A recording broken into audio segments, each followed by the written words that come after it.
Assalamualaikum warahmatullahi taala wabarakatuh. Selamat sejahtera. Tuan-tuan, tolong share, tolong like, tolong subscribe. Fitnah ni tuan-tuan, macam inilah. Fitnah ni orang kita tak boleh tutup. Mulut walaon ni kita tak boleh tutup. Tetapi kalau dia fitnah, yang kita boleh buat, kita boleh saman. Kita boleh, kalau dia melibatkan 3R, kita boleh report pada polis, itu saja. Kalau tuan-tuan jumpa benda itu, maka reportlah kepada polis. Lim Kit Siang semalam pun 2 hari lepas dah dipanggil oleh polis berkenaan dengan kenyataan beliau bahawa orang bukan Melayu boleh jadi Perdana Menteri. Dalam masa yang sama, dahlah. Lim Kit Siang pun dah dipanggil polis. Tiba-tiba ada kenyataan daripada Ketua Bersatu. Wan Faizal pindah perlembagaan supaya Melayu saja boleh jadi PM. Ketua Pemuda Bersatu Wan Faizal mencadangkan supaya Anwar Ibrahim memindah perlembagaan supaya hanya orang Melayu Islam boleh menjadi Perdana Menteri. Mungkin dengan cara ini sedikit sebanyak memulihkan sokongan orang Melayu kepada kerajaan campuran pimpinan beliau berbanding memperagalkan capal songkok cium keris atau betiwi karama bangsa, katanya. Ini menyentuh kepada tweet, Malaysian Constitution provide for a Malaysian dreams and not a mono-ethnic dream as it provide that non-Malay can be a Prime Minister. Now, debat sama ada orang bukan Melayu boleh menjadi Perdana Menteri timbul setelah susulan kenyataan politik veteran DAP kepada pelajar Malaysia di United Kingdom bulan lepas. Baik. Saya cerita tuan-tuan, Ini saya cerita. Sebagaimana hukum, undang-undang pun sedemikian. Dia ada the law, dia ada the reality. Sebagaimana juga hukum, dia ada hukum, dia ada undang-undang dan realiti. So, kadang-kadang apa yang kita ada idealismanya, belum tentu benda itu boleh dilaksanakan kerana banyak faktor diambil. Paling utama faktornya ketidakbersediaan rakyat majoriti terhadap perkara tersebut.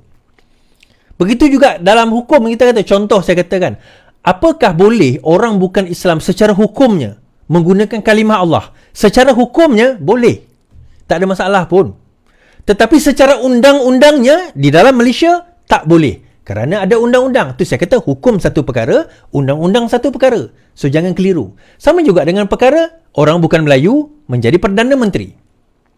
Secara undang-undangnya, secara perlembagaannya sebenarnya tidak ada halangan bahawa seseorang itu selagi mana dia warga negara Malaysia menjadi Perdana Menteri walaupun dia bukan Melayu atau bukan Islam. Kita kena cerita secara perlembagaan dahulu. Apa syarat dia? Yang pertama, dia mendapat sokongan majoriti di dalam Dewan. Kedua, dia mendapat perkenan yang di-Pertuan Agong. Ada syarat ketiga lah, dia mendapat majoriti, saya tengok yang ketiga. Tapi, yang utamanya adalah dia mendapat majoriti dan dia mendapat perkenan yang di-Pertuan Agong. Dia command majoriti dan dia mendapat perkenan yang di-Pertuan Agong. Yang dua-dua ni penting. Walaupun dia dapat majoriti, kalau tak dapat perkenan di Pertuan Agong pun belum tentu. Kita ambil contoh negeri Johor, tuan-tuan. Majoriti masa itu Barisan Nasional nakkan Hasni menjadi Menteri Besar. Tetapi yang Sultan Johor pada waktu itu nakkan On menjadi Menteri Besar. Akhirnya mereka terpaksa memberikan nama On. Walaupun On tidak command majoriti di kalangan ahli parti dia sendiri. Tetapi akhirnya nak tak nak jadi Menteri Besar kena bagi. So, poinnya, walaupun secara undang-undang dia command majoriti, dia adalah hadal kedua. Hadal kedua adalah yang di Pertuan Agong. So, kalau yang di Pertuan Agong pun sudah berkenan, maka siapalah kita untuk nak mempertikaikan perkenan tersebut. Jadi, Faizal nak kata kena amend supaya orang Melayu saja, bagi saya, tak valid. Selagi mana yang di Pertuan Agong ada di situ, perkara itu tak valid. Tuan-tuan, kita kena ingat, negara ini bukan Melayu saja yang Bumiputera. Kita ada orang asli sebagai Bumiputera. Kita ada orang Sarawak sebagai Bumiputera. Kita ada orang Sabah sebagai Bumiputera. Soalannya, adakah orang Sabah Sarawak yang bukan Melayu tak layak jadi Perdana Menteri? Dan tidak ada dalam peruntukan mengatakan dia mesti seorang Muslim. Tidak ada. Secara tertulisnya tidak ada. Tetapi secara common law-nya begitu. Sebab majoriti kita adalah Melayu Muslim. Majoriti. Tetapi secara undang-undangnya tidak sedemikian. Jadi persoalan kita, kalau sekiranya timbul satu lagi persoalan, bagaimana kalau dia bukan Melayu tetapi dia Muslim? Bolehkah dia menjadi seorang Perdana Menteri? Dia bukan Melayu tetapi dia Muslim. Dia dah masuk Islam, katakanlah umur dia 18 tahun, kemudian umur dia 70 tahun, dia pun memimpin parti dia, akhirnya dia menjadi Perdana Menteri. Atau dia masuk Islam masa dia kecil, Kemudian dia jadi Perdana Menteri. Kemudian dia masuk parti politik. Dia berusaha jadi ahli parlimen. Berusaha jadi menteri. Akhirnya dia jadi Perdana Menteri, tuan-tuan. Lepas tu dia jadi Perdana Menteri yang hebat. Ada tak orang bukan Melayu yang Islam yang jadi Perdana Menteri dalam negara kita? Ada tak, tuan-tuan? Boleh tulis tak komen, siapakah? Ada tak sejarah tersebut? Orang bukan Melayu tetapi dia jadi Perdana Menteri sebab dia Muslim. Siapa, tuan-tuan?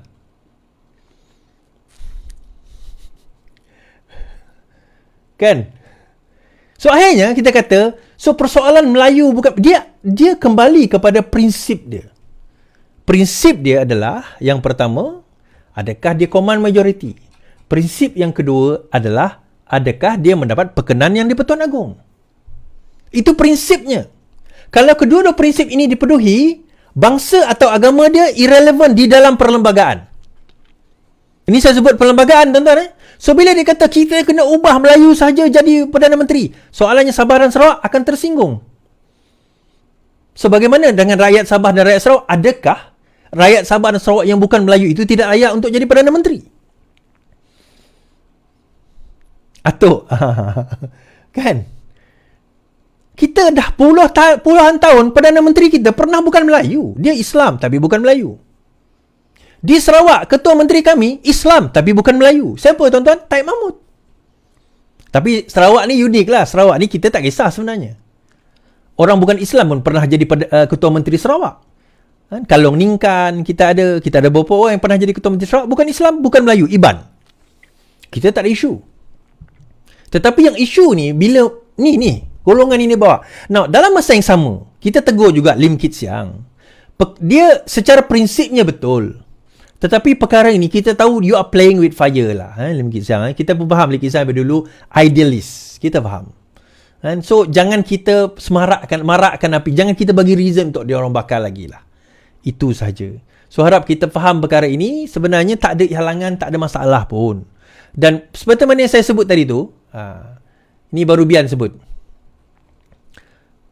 Baru, MP Sabah Sarawak tak akan sokong langkah hadkan kriteria PM. Susat Agong PSB, Baru Bian berkata dia yakin tiada ahli Parlimen Sabah Sarawak akan menyokong langkah menghadkan jawatan Perdana Menteri kepada orang Melayu Islam saja.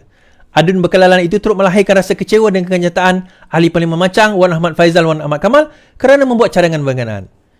Tetapi saya percaya beliau sekali lagi cuba mempolitikkan kaum atau agama untuk agenda mereka, iaitu PN.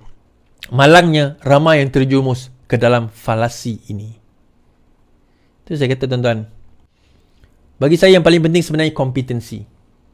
Ada dia kompeten untuk memerintah atau tidak? Adakah mampu untuk memerintah atau tidak? Dia Islam Melayu tapi jual tanah. Dia Islam Melayu tapi rasuah. Tuan-tuan, kadang kita malu dengan jiran kita yang sebelah bawah tu. Kan? Kita tuduh dia macam-macam, tapi di antara negeri yang termaju di Malaysia. Di dunia. Bukan di Malaysia, di dunia. Malu kita, tuan-tuan. Dia apa resources dia ada? Tapi dia lebih kaya daripada kita. Bukanlah kita lebih kaya daripada dia. Tetapi per growth, berdasarkan per capita penduduk dia, lebih daripada kita. Per capita income penduduk dia, lebih daripada per capita income kita. Padahal, kita ada semua resources. Semua kecantikan. Kita semua ada benda yang ada. Tapi benda ni berlaku kerana corruption. Dan insya-Allah, Datuk Seri Anwar Ibrahim akan kembalikan perkara ini kalau kita terus sokong beliau. Terus sokong beliau. Baik.